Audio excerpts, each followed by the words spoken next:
International Media TV. Television that listens to you. Hi, I'm Johnnie Burrell. Welcome to the program.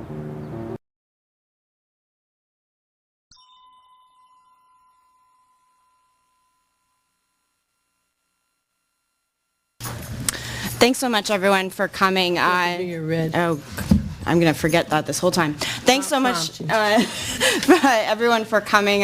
This is an amazing turnout. I'm going to introduce our panelists very briefly, and we're going to jump right in here. Elaine Brown is an author and activist. She's the former leader of the Black Panther Party.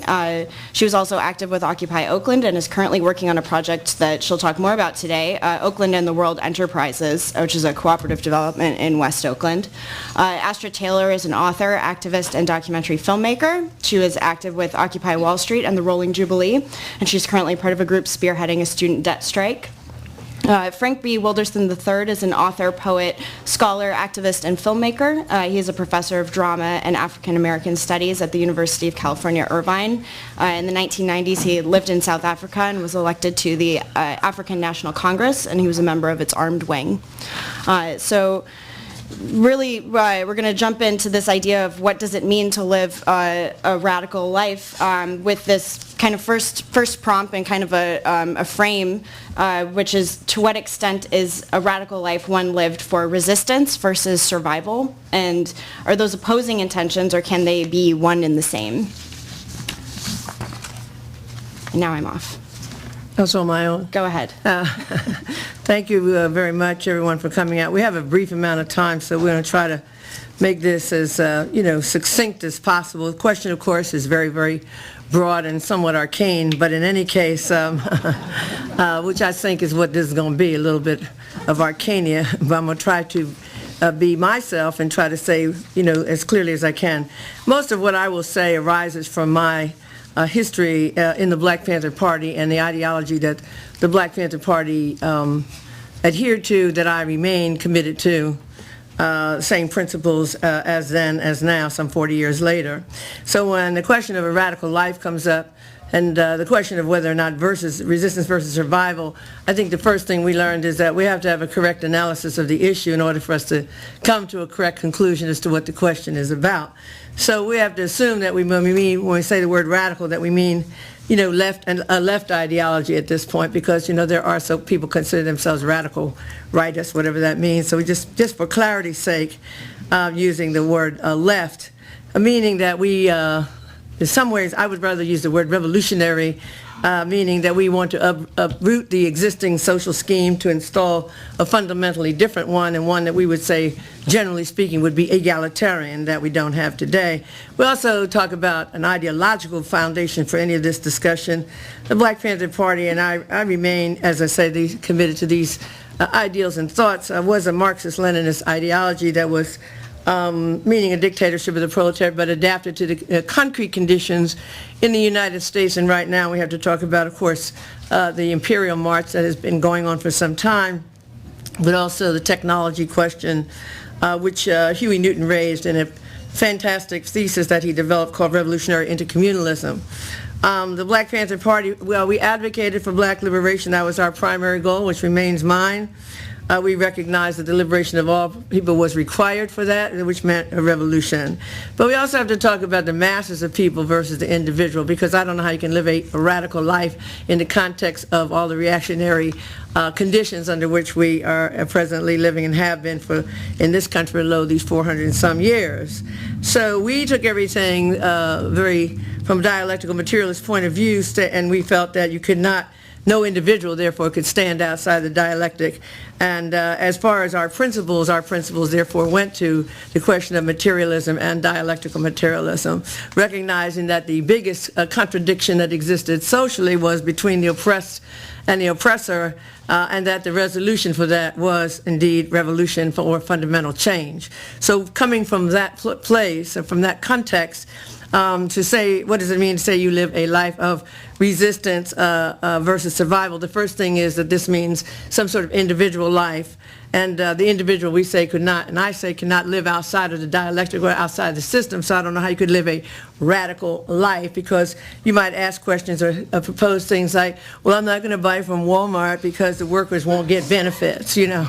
Okay, that ought to address a whole lot of things. Or I'm going to work to end the prison industrial complex as though it could just exist in some vacuum and everything else in the entire country could remain the same. We could keep killing people around the world, but the prison industrial complex, whatever that means, would be effectively removed. And we might ask questions like, do black lives matter? That gets to the core of what a lot of people want to talk about.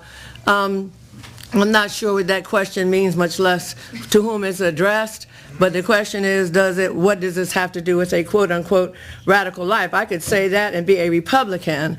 I could say that and certainly be Clarence Thomas, who used to cry out that he was the America's blackest child, and that made him very upset that people didn't like him because he was black. So Clarence Thomas probably wouldn't have any problem adhering to a concept as is not very necessarily defined and thinking that it's a radical concept to say black lives matter. In terms of individual survival, there is no way to be a radical or revolutionary without the resources to move ahead. People want to say, well, I'm not going to buy this, I'm not going to eat that. Well, you just be running around here spending the rest of your life like most poor people, just trying to find food and grovel for stuff. You have got to figure out a way to have resources to survive so you can live to fight another day, as we might have said. When we developed the Black Panther Party, the survival programs that we had, which we called survival programs, the free breakfast, free clinic, all those things that many people know about. We developed them under the slogan of survival pending revolution, meaning that in order for the people to move one step forward, if you're hungry and you're groveling for food, you're not going to be prepared to talk about going to the next strike, going to the next a protest event. You have to figure out how you're going to get food for the night, pay a rent, or whatever it is to live. So the Black Panther Party saw everything from the perspective as under our slogan, power to the people, that it is the revolution, that under these revolutionary principles that we address not the question of a radical life, but what are we doing to advance the struggle toward revolutionary change. And that, to me, is the fundamental question that I would ask us to consider in this conversation. We had some other aspects that I want to mention very quickly, other principles that we adhere to that were very important to us, particularly you talking about the lumpen proletariat as the lead of the revolutionary struggle, when of course Marxism, Leninism, would Marx denounce the lumpen proletariat as scum of the earth, where we said that the black community generally was composed of the lumpen proletariat living basically outside of the standard workforce and trying to grovel as we do basically today, given looking at the number of people in prison and so forth and so on. We also adhered to another question, a fundamental question that Mao Zedong put forward, that we proposed that the revolutionary change could only be made through armed struggle between the oppressed and the oppressor. We took the Leninist position that there was a necessity for a vanguard party, because the vanguard party would, as Lenin suggested, prepare the people for revolution. So we never saw ourselves as the revolutionaries, but the vanguard party leading the people to create and instigating the conditions for the people to be ready and care. And finally, for revolution. And finally, we adhered to Che Guevara's definition that it was important for us to recognize that we were revolutionary guerrillas, and that the guerrilla was at once a military commander and a political theoretician. Now, all of this stuff is important only because we have to have some analysis on where we're going and what is the basis for what we're doing. One of the faults I felt of the Occupy Oakland piece, which was one of the strongest occupies around, and I was very dedicated to it despite the criticism I received from blacks telling me it's a white people's movement and all the other stuff that non-active, simple-minded blacks asked me and stated. My point was that there was no central ideology, there was no organization, and there was this kind of fake democracy where everybody, including police and their mothers, were coming in to speak their little piece and had their piece and disrupted everything, and what we used to call agent provocateurs. So finally, I would just say this, that in speaking of this entire conversation as to radical lives or radical life, there's one more aspect that we have to talk about that, as Che Guevara said, and we like to quote, and I like to quote a lot today, because especially in the context of all this hip-hop, I wrote a poem about how I feel about me and my hair and all this other stuff. I would say that words are beautiful, but actions are supreme. We know that contradictions exist, and those fundamental contradictions are between the rich and the poor. And how will we resolve those contradictions? We have to organize some sort of a mass movement around a revolutionary ideology. But in the meantime, if we want to talk about a life that is lived as a radical life, let us have lives that we live committed to revolutionary change, even in these most reactionary of times.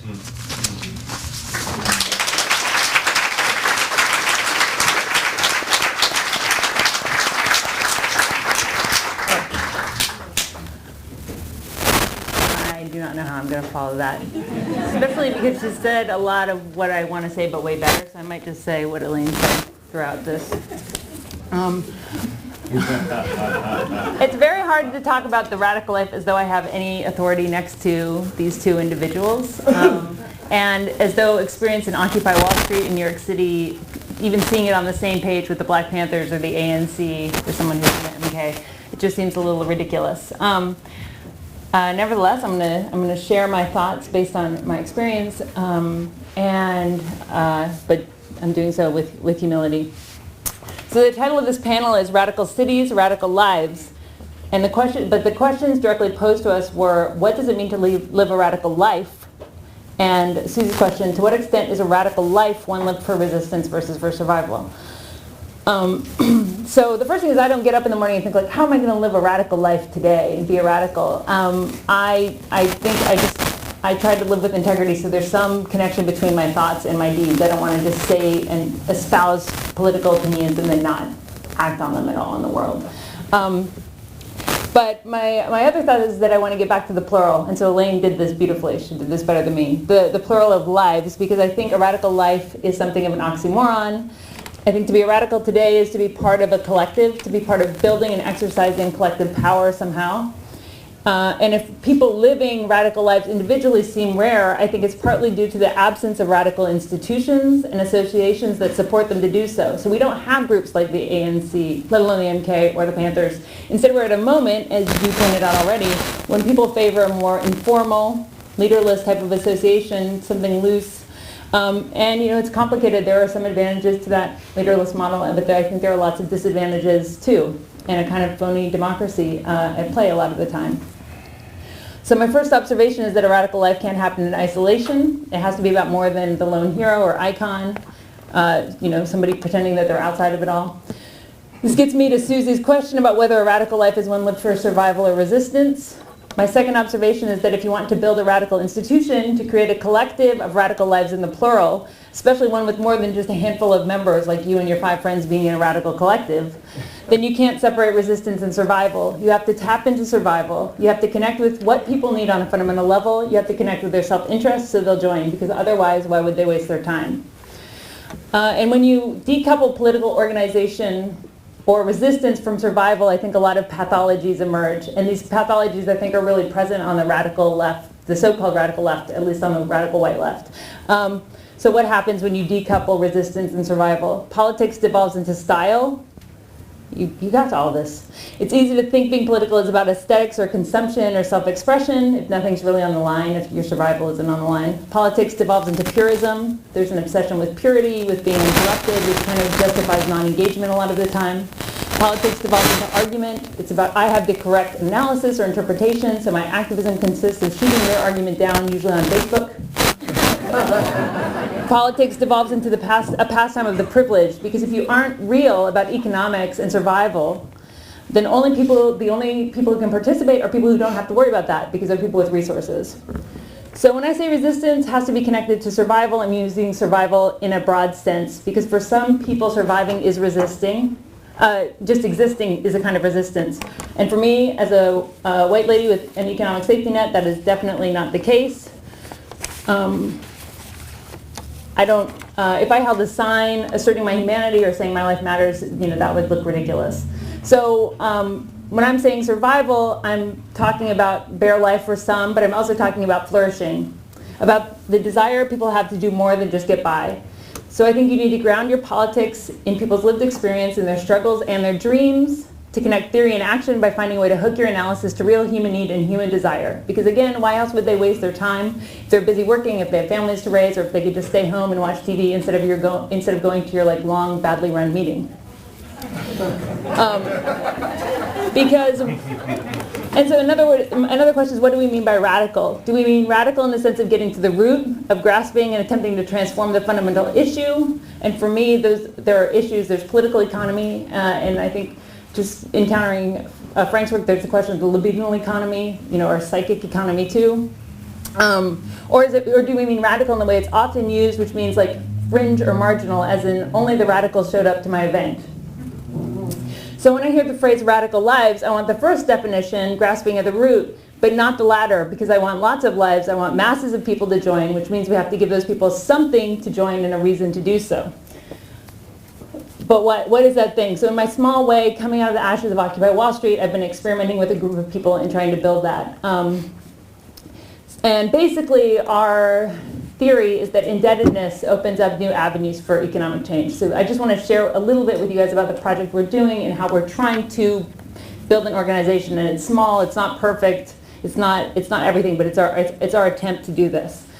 So basically, we're building something called the Debt Collective. It emerged in parallel to something called the Rolling Jubilee campaign, where we bought and abolished debts on the secondary market, and we've erased $33 million of healthcare and medical debt to date, belonging to tens of thousands of people across the country. We know we can't. We know we can't buy and abolish all of the odious debts in the world, but we can do public education and get people to question the morality of debt, to question the creditor morality, and to question what debts, who owes what to who, what debts are legitimate. We're basically saying a lot of debts are illegitimate and immoral to begin with. You shouldn't ever have medical debt. You shouldn't have educational debt. Housing should be public. So. You are in the right to refuse to pay. It's not about asking for forgiveness from a benevolent creditor. We think the debt should be abolished, erased. We also want to see debt as an asset that can be leveraged, right? So if the 1% has wealth, the 99% has debt. So collectively, Americans owe $1.3 trillion of student debt, soon to be $2 trillion. And so we see that as $1.3 trillion of leverage and growing. Some big picture stuff since the 60s. We all know wages have flatlined. We know the labor movement has withered. We know that social provisions have been gutted. There's been a transition from a welfare state to a debt-fair state. And so what we're trying to do is to build an organization that's not nostalgic for the supposed good old days when trade unions were strong in the middle of the 20th century, because those days weren't that good for a lot of people. And we're trying to organize in a way the lumpen proletariat, which is now, when you said the phrase outside of standard employment, more and more of us are. Right? So we can't join unions anyway. We're unemployed, we're precariously employed. What can we do? So debt we see as a kind of glue that different people have, and more people have, especially student debt. Can there be a way to organize them, to build an organization that's not nostalgic for the old days, but rather is tailored to our precarious, networked, mobile times, and actually can take advantage of the weird moment we're in instead of lamenting it?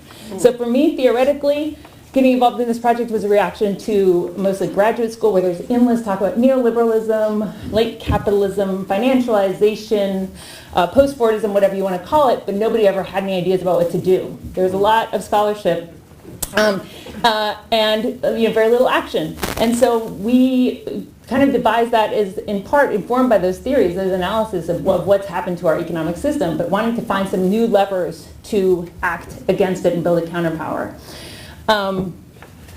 But of course, the story of debt goes back much further. David Graeber has a book called Debt, the first 5,000 years.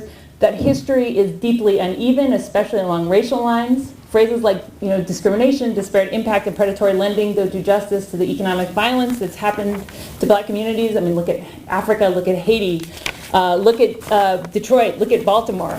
So debt has been used to strip resources and equity, and foreclose homes, eroding economic gains that may have been won after the Civil Rights Movement. In a way, you could say white middle America was built on access to credit starting in the 30s, and financial exclusion, redlining, and mortgage fraud has stripped away wealth from black communities. There was lots of quotes floating around from Wells Fargo mortgage executives, talking about their mud clients in Baltimore, and that led to the economic devastation there. So acknowledging this complex and even history, my wager is that organizing around indebtedness opens up new avenues of economic resistance and solidarity across race, gender, class, place of employment, non-employment, precarious employment, and that together we can challenge creditor morality, which is so key to the uneven accumulation of wealth that we see today. So we're doing this by building the Debt Collective. We've just launched the first ever student debt strike. We're working with students of a predatory for-profit college called Corinthian Colleges Incorporated, which was based in California. Thank you.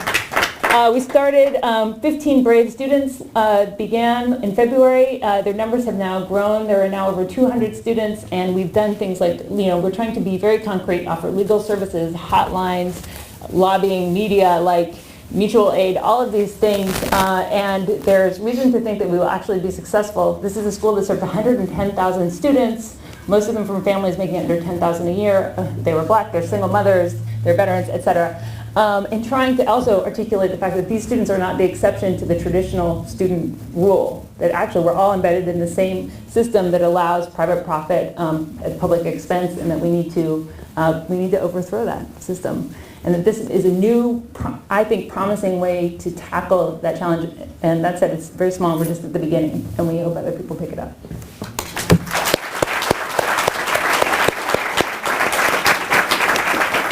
You have to turn off the mic. Okay. Well, the first thing I'd like to say is thank you to the organizers for inviting me. Am I being heard in the back? Yes. Okay, good.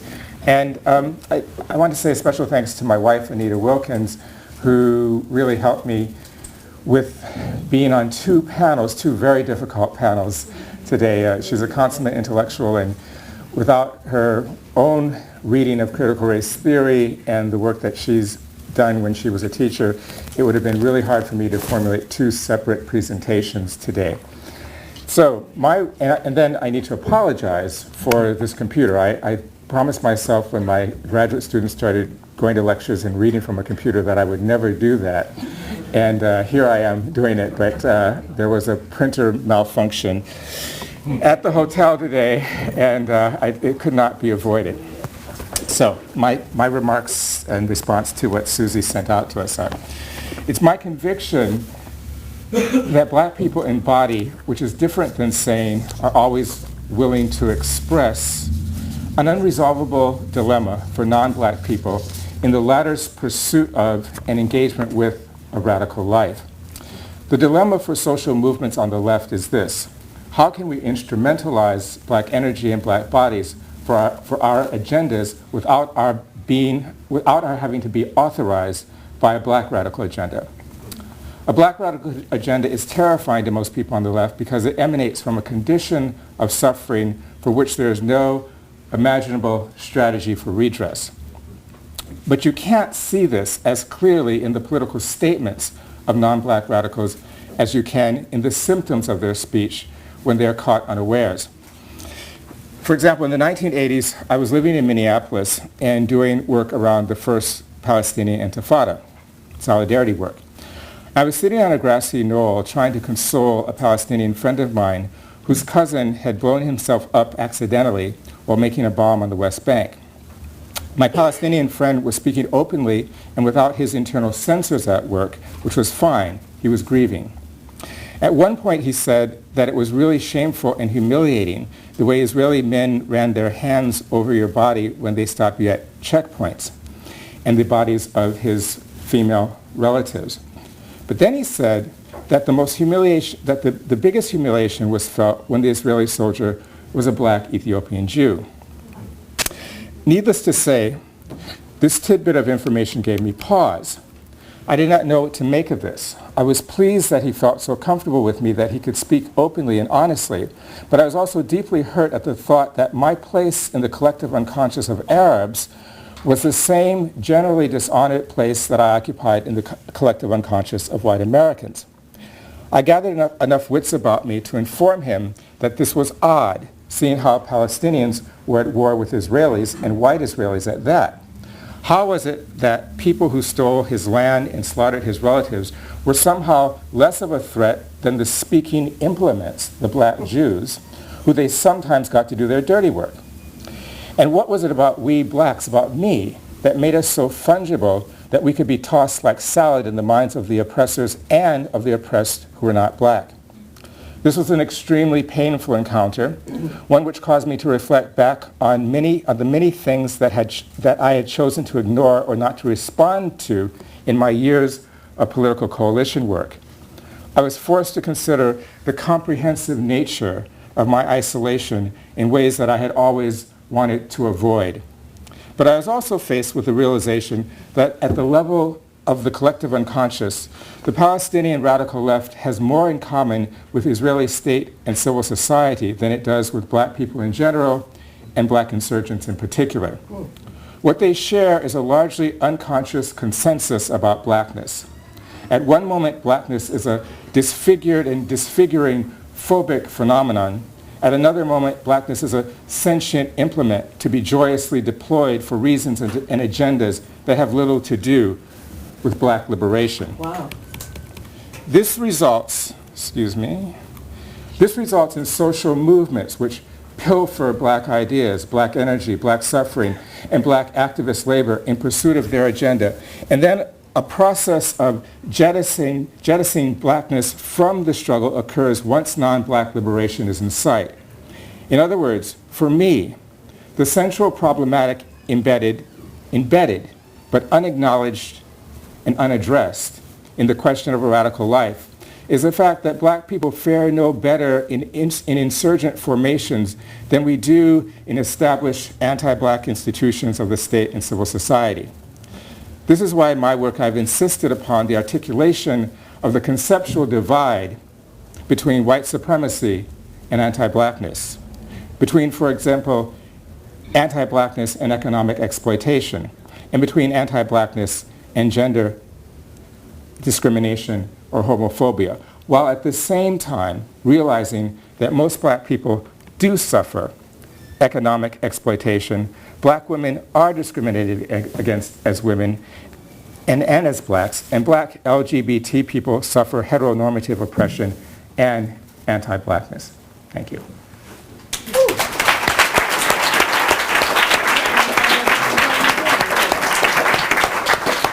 That's pretty cool, Frank. Thank you. Unexpected, too.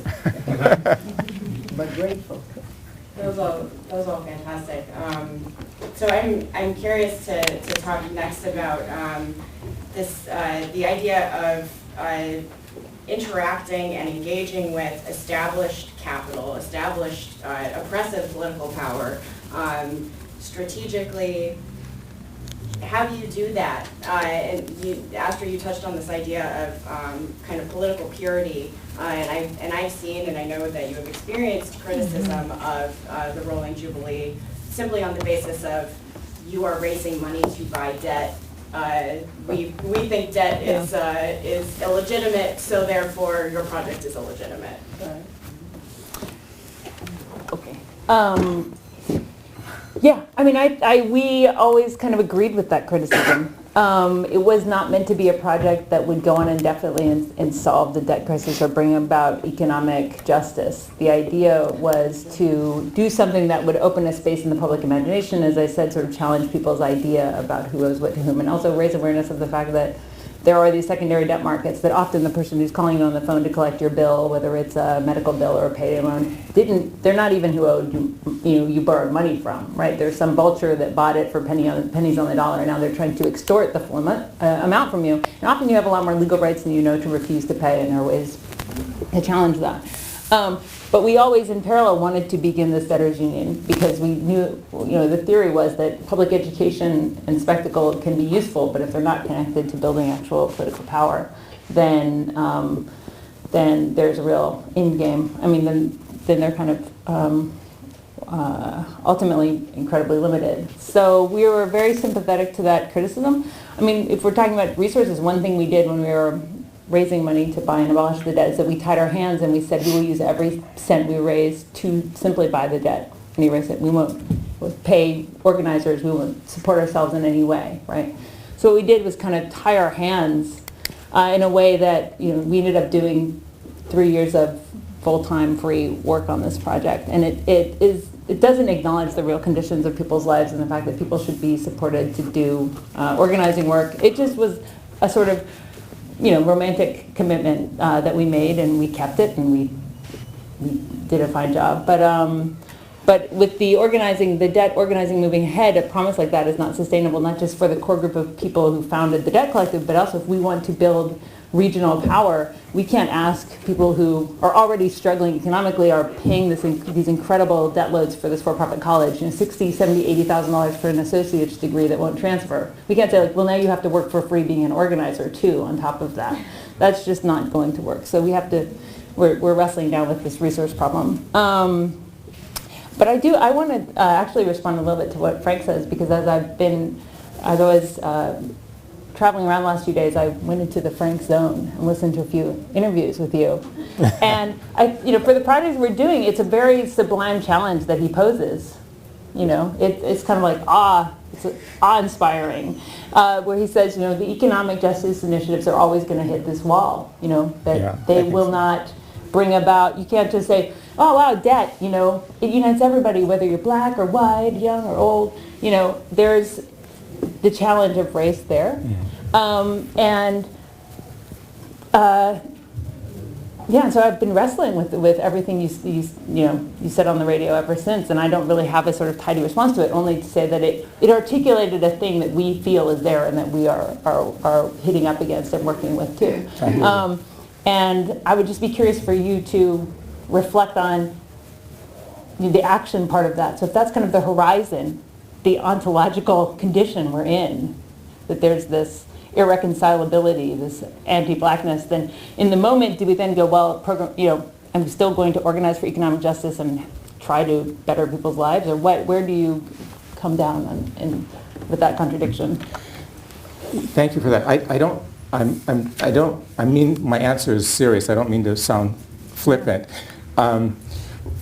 This is such a deep problem and such a painful one for me that my attention has been to try to explain the contradictions, without coming up with a ready-made or even a not-so-ready-made solution to it. Mm-hmm. So that's one thing.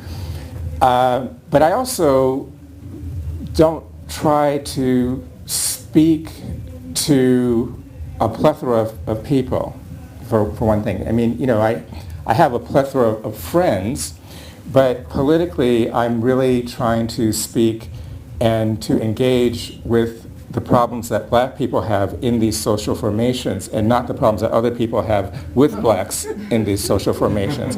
And so I don't, so that's, I mean, that, and I did not mean that to sound flippant. It's just true. And so what when undergraduate students, if you haven't heard about the political struggles that are going on that the Black Student Union, which is at University of California, Irvine, is leading, then you should go to the change.org, and they have a UCI BSU petition to sign. And this is a movement that is being led for the first time, I think, in the 10 years that I've been at UCI, by black women who are running the BSU and largely black lesbian women. And it's quite phenomenal because they're not taking any prisoners at the level of discourse. And one of the things, and that means that they don't take prisoners at the level of action either.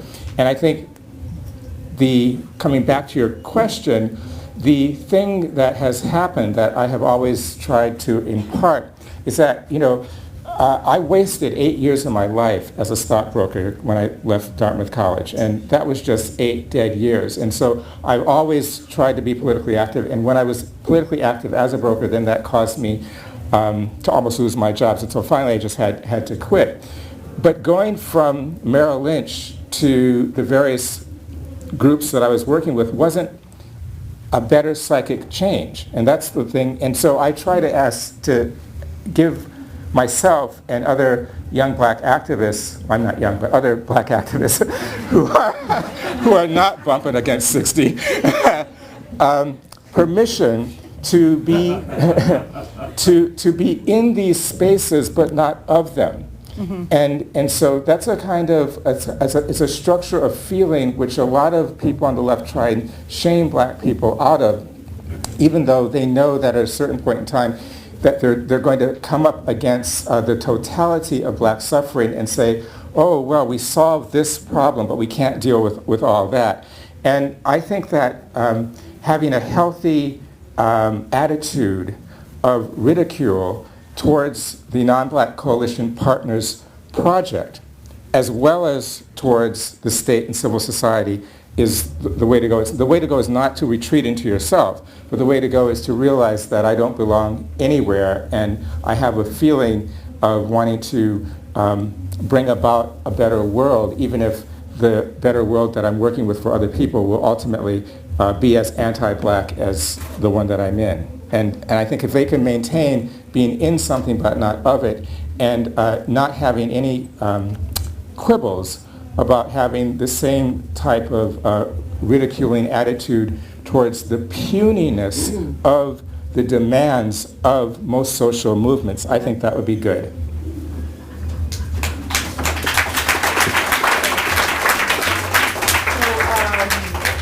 I'd like to address both of these questions, but I'll start out with this question of so-called political purity. We used to say the gun is not necessarily revolutionary because the pigs have guns, meaning that the power structure actually has more guns. And so this question of gun violence, all this kind of conversation that comes up in all these various little movements, is this violent, is this non-violent, this kind of so-called addressing violence as though it can be addressed without some ideological connection. The same thing with this question of saying, brought up the Walmart question, just one of the little personal irritations that I have, because obviously these people don't know anybody that's working at Walmart and don't know what it's like to be poor or be out in front of Walmart talking about, I got that purse for you, sister. And so they're into, I will never buy anything from Walmart, as though this is going to be the workers' world and it's going to advance the proletariat dictatorship, the proletariat, whatever it is that they're thinking about.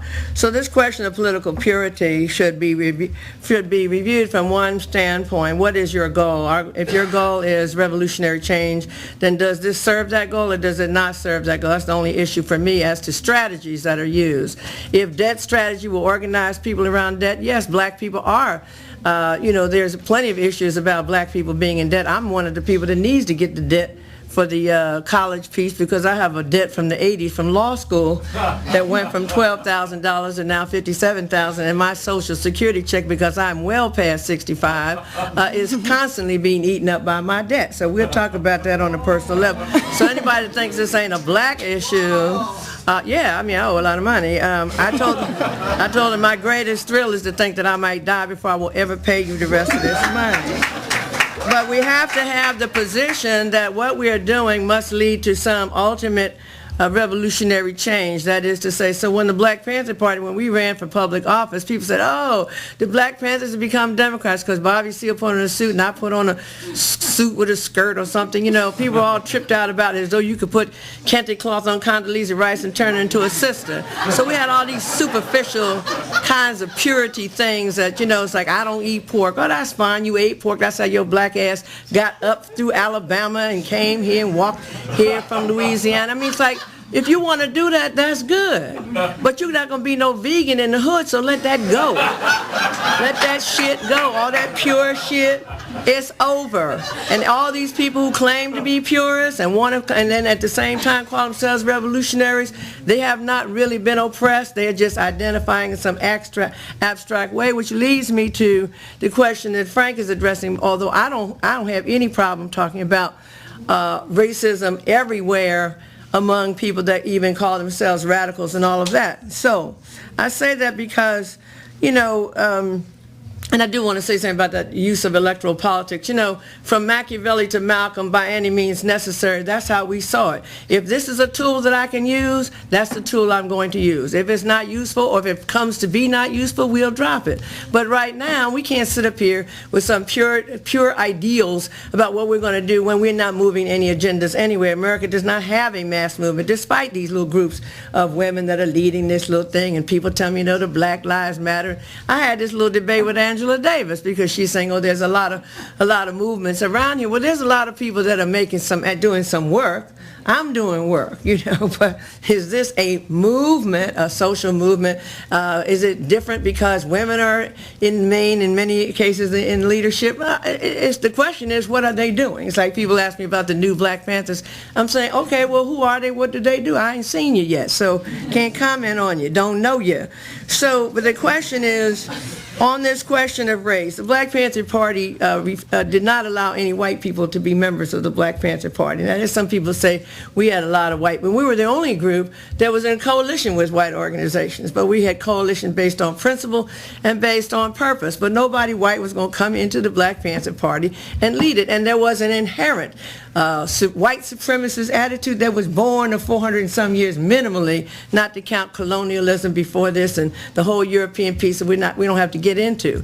And then white people were like, oh, well, it's not my fault. I didn't do it. So, like, why are you blaming me? And I'm like, it's not my fault. I don't do it, but I'm still suffering like a mother. So, don't tell me about what you didn't do. You benefiting, and I know it, and you know it. You still benefiting. No matter how it goes down, there's a benefit, and you get it. And it's like a woman said to me, a white girl said to me, you called her sister, and she's black, but you didn't call me sister. And you said we're all sisters and brothers under the sun. And I said, and I believe that. But in this case, you're not my sister. You don't know what it's like to have your hair be denounced, and beauty is what defines you, because you ain't got no power as a woman, much less a black woman. You were never the little woman in the house. You was a slave in the field like a man. You took the lash like a man.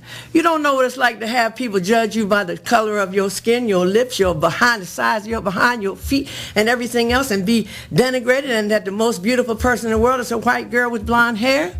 You have no idea what it's like to get the privilege of that. So no, you're not my sister. You don't know what it's like to have to go through that and then have your own men not even love you.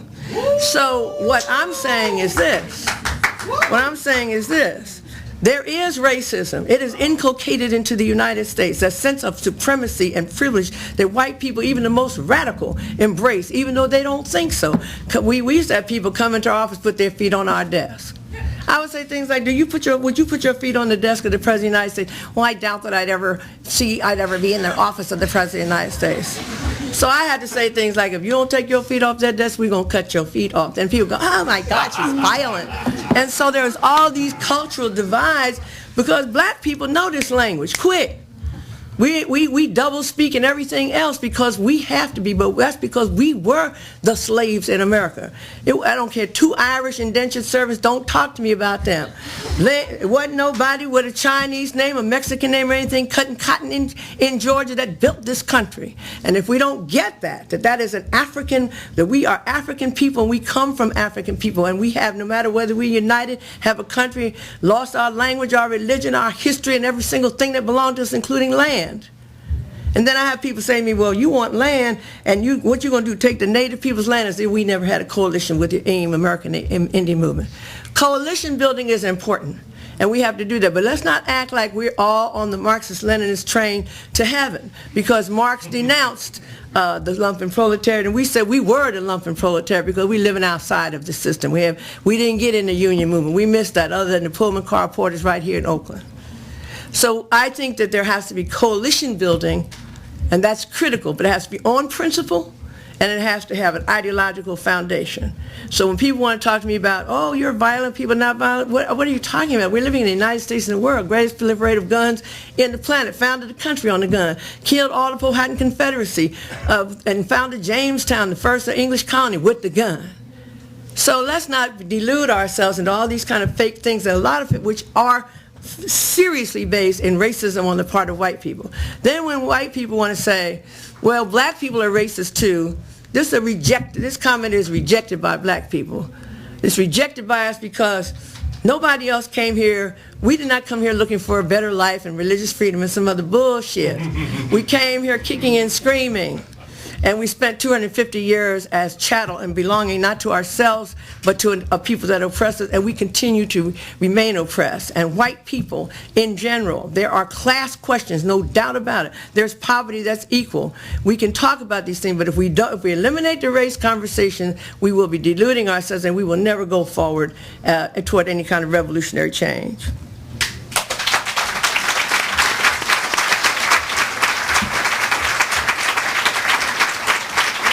So we do want to leave, we have a little bit of time for question and answer.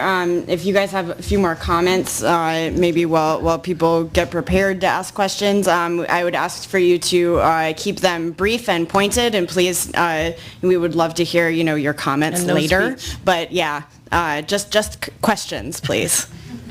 Yeah. Rashid. What does a radical city look like? What? What is a radical city? What does it look like? Well, I think that, it's the same thing as an individual. Nothing stands outside the dialectic. So you couldn't have, although the Black Panther Party's goal, and my goal remains that I believe Oakland can become a base of revolution in the United States. That just means a clear path. Berkeley used to think it was a radical. Now we know it's nothing but the most racist city in America.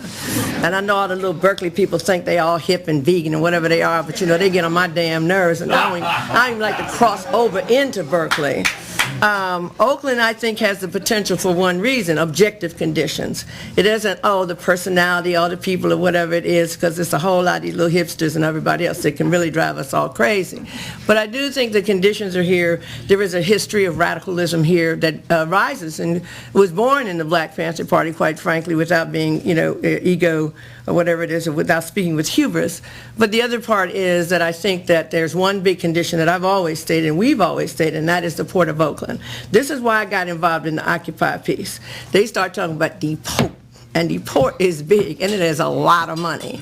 Whatever his name is, one of the council members said, when the Occupy people closed down the Port of Oakland, the port lost between 4 and 8 million, which is a big number, 4 and 8. I mean, it's like 4 and 5, $1 million that day. I said, damn, the port is bringing in $8 million a day. You just closed 5 schools, it only cost $2 million. Speaking of debt, we could have used that money. We didn't know you were bringing it. Let's split the money and we won't close it down anymore. But somebody would say, well, you'd be doing business with, North Korea, then the North Korea and the South. So people be tripping out on this purity piece, right?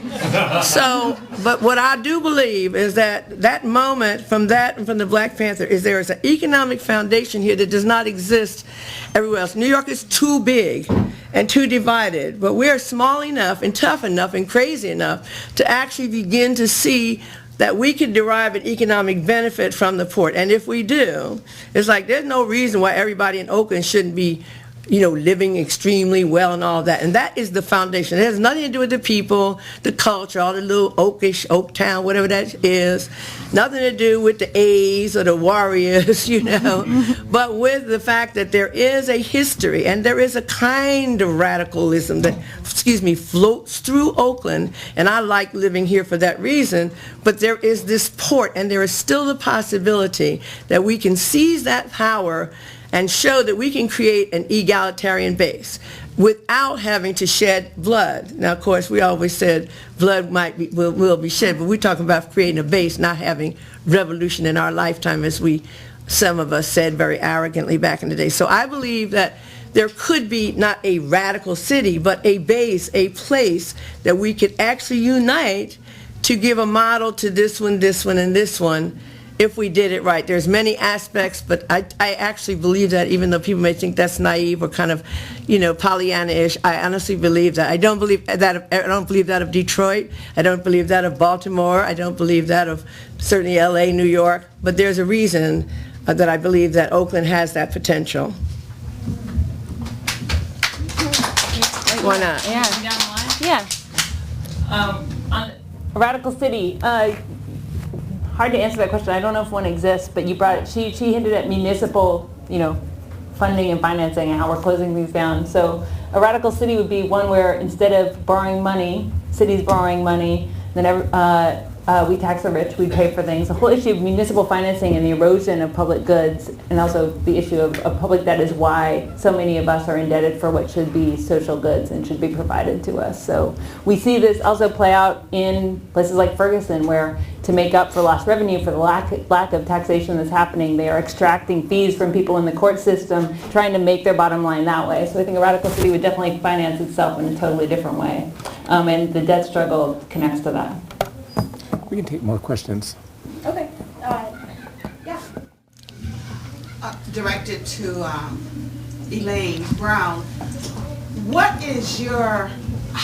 do you think that we can do concrete to get the education to our young people in the schools, because they're not getting the education in terms of connecting the movement, if you will, the history.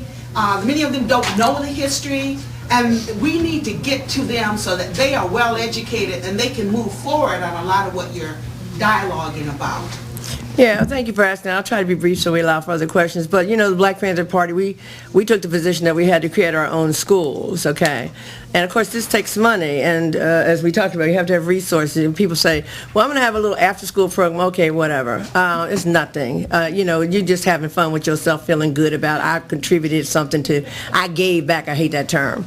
It's like, where have you arrived that you gave back? But anyway, so...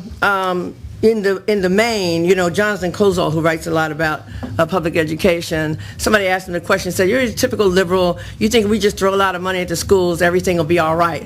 And he said, well, I'll tell you what, let's try it and see what happens. So money is the answer, but you're going to have a school board. You know, the structure is there to eliminate and resist. We have a school board that voted to close 5 schools, most of which were black. And they have no curriculum. So I talked to the teachers union. They're like, well, you know, the teachers fought for this. Everybody hates the teachers. The teachers should be paid a lot of money, but the teachers are supporting the most reactionary agenda in the school system. They support giving people Ritalin. Ain't nobody stopping Ritalin. And everybody. So right away we already have it. There's nobody stopping the pipeline, putting little black boys can't even have in handcuffs because they did dangerous eye rolling in the 5th grade or 4th grade. Ain't nobody stopping that agenda. So it has to be, I hate to say this word, revolutionized, but there has to be some deep reform, and there has to be a commitment on the part of the community. You got to go down to the school board and bitch slap some of these people, because most of them, including the blacks, are not there to serve the interests of the children, much less the education. There's no recess. That's part of education. I'm a boy, you know, boys can't sit still. As this old lady told me, they got ants in their pants. You know, it's a typical, it's testosterone coming in. People can't be sitting there and taking little notes and be all feminized and have to rewrite stuff and be real quiet in class, and that way you'll get a good grade even if you're not doing anything. We have nothing. We're not teaching English. We're not teaching any languages. It's pathetic. The whole thing is ruined. So if we really want to do that, we got to take steps to do it. Back in our day, we attacked Marcus Foster. Now he's a martyr, right? Because somebody killed Marcus Foster when we were attacking him. They thought it was us, but it wasn't us. So we don't have any leadership in this area. But one of the things that is needed is money. I work very closely with McClymonds High School as a resource under Keith Carson's office, right? I have just opened up the McClymonds pool after it had been closed for 10 years. Now, why was the McClymonds pool closed? I have no idea. The failure of will. The people are on the school board. Why wouldn't you have the pool, or the Olympic-sized pool open? We needed insurance. I said, well, we'll pay for it. Well, it really wasn't insurance. It was just nothing. Why is the food so bad? It goes on. You can't think when you're eating these food. These kids are pissed off about food. As far as the basic curriculum, excuse me, you got teachers willing, as I told the head of the teachers union here, whatever her name is. I said, listen, you want to tell me about your issues as a unionist? I want to tell you about, I don't see you not teaching that Jefferson wasn't a great hero when in fact he was a slave-holding rapist. Yeah, I don't see you talking about that. That's what you want to happen. Yes. It's not going to happen as long as the scheme is in place. And the only way that's going to happen is we're going to have to unite, organize, but especially go down that school board with an agenda every week, and you have to learn all the little bureaucratic languages in order to do it. And that's part of what I think Astra is talking about. You got to know your enemy. As Mao Zedong said, you got to know your enemy. Don't sit up here and think the enemy is just a little bit of stuff. So I'm getting the hook, but I think the bottom line is organizing. You can take at least hopefully one more question. I wanted to focus on the point of that. I think that's a very important thing to focus on. I wanted to focus on she can repeat it. Tactical sort of motive as sort of thinking this in self-interest. Debt as a very legal, economic thing. But I'm wondering how we can think of debt as the duty as a debutante to others to sort of link us beyond self-interest, because I think that might open up avenues for what maybe Frank's point is about the crisis of worlds, or an ontological ethical crisis. Could you repeat the question for us? Okay. He's talking about coming back to the idea of debt as tactical and indebtedness, but moving beyond the individual. Debt has a duty to or responsibility to someone else. Right, debt is a duty and responsibility. Yeah, I mean, we've been thinking about this question of, are we defaulting on our social bonds, right? How do we, right? We seem to be. And so there are lots of ways to play with this language. Frank would probably be good at this. We could use his stockbroker years to help us take the language of Wall Street and collectivize it and rethink our debts. But yeah, I think that has to be part of the analysis. I mean, we've also been thinking, we're against much more than predatory lending. I mean, that's like a small piece of it. But, what would socially productive credit look like as opposed to predatory credit? How can we sort of expand prosperity and wealth, but in good ways, in non-extractive, non-destructive ways, and all this. So these are things we're playing with and thinking about. But we also want to have tactics in the here and now and have things that we can demand and win and deliver to people. Okay, more question, sure. Elaine, you talk about New York City being too big. I think any city is too big. And my slogan is, the next civilization begins in our neighborhoods, because that's where people get to know each other personally and trust each other personally. And without that, you can't get a new city council or a new school board. So what's your question? I wanted to tell everybody that I'm preparing a program. No, but do you have a question? Okay, next question. Well, we got to do questions. Well, let me say something. I'm happy to say something about it because, the bottom line is this is our panel. We'll come to your panel at the next time, but this one's ours. So when I say that New York is too big and you talk about neighborhoods, for black people, we don't have any more neighborhoods. We've been gentrified out of West Oakland, East Oakland, everything else. So that whole notion of the neighborhood unity and bringing it down to the local politics has gone out the window. We used to be 51% of Oakland when we were here in the Black Panther Party. We're now at 23%. People want to argue it's 24, 25. Okay, whatever. The bottom line about New York being too big is not that it's too big, it's too unwieldy for us, for those of us. And we in other words, we have a better chance at Oakland because we have a more unit. New York is all these barrels, they've got all this other stuff. It's just a question of logistics, not a question of anything else. But as to the neighborhood, I don't know where the neighborhood is. When I go down into, Wood Street right now off of 7th, I drive north, I don't see no more black people. Used to be Esther's Orbit Room, and Esther was cooking food and all that is gone in a matter of minutes, okay?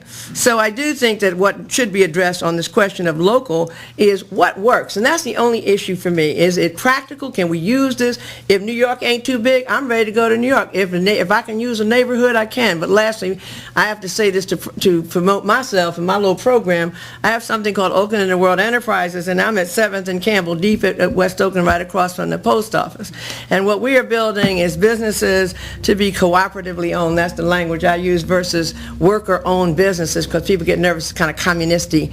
And so I just say it's a cooperatively owned business, a partnership, mostly and primarily by people coming out to joint, but also people who are so marginalized they ready to go to the joint. The guy at the Walmart that I always like to talk about got that purse for you, sister. So we actually, at this moment, we're building these businesses, but we've acquired this 3/4 acre of land through some very practical politics with people that a lot of people didn't like. Say, well, what you doing working with that? When I said, well, do you have 3/4 acre of land in West Oakland? Because if you don't, I can't see you. Right now, I need that. And that's what we have. And we've created this little urban farm, and we got about 10 workers at $20 an hour, and we're producing fruits and vegetables and all that stuff. It all looks good. It's not going to be super profitable, but our goal is to develop that property into a complex of businesses that will include a fitness center, a tech center, some all affordable housing, maybe 100 units, and so that we can create a base in Oakland, in West Oakland, from which an economic base can be built. And that's what I'm doing right now, and I do think it can be done as locally as you get, 7th and Campbell. So I just want to advertise my Oakland in the World. Yeah. Perfect. Folks, our hour is done. It's been a wonderful hour, and we thank you for coming. Well, we did get a lot in there, actually. Please clear the